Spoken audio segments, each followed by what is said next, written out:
दक्षिण कोरियामध्ये मोठा अपघात झालेला आहे। दक्षिण कोरियामध्ये रविवारी 181 जणांना घेऊन जाणारं विमान कोसळून 28 जणांचा मृत्यू झालाय। लँडिंगच्या वेळी विमान धावपट्टीवरून घसरल्याने हा मोठा अपघात झालाय। यावेळेस दक्षिण कोरियाच्या मुआन आंतरराष्ट्रीय विमानतळावर एक विमान धावपट्टीवरून घसरलं आणि क्रॅश झालं। यामध्ये 28 जणांचा मृत्यू झालेला आहे।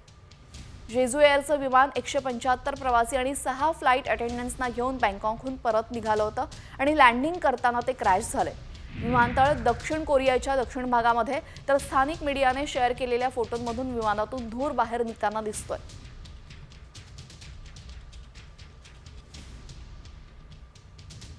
धावपट्टीवरून हे विमान घसरलं आणि कुंपणाला धडकलं।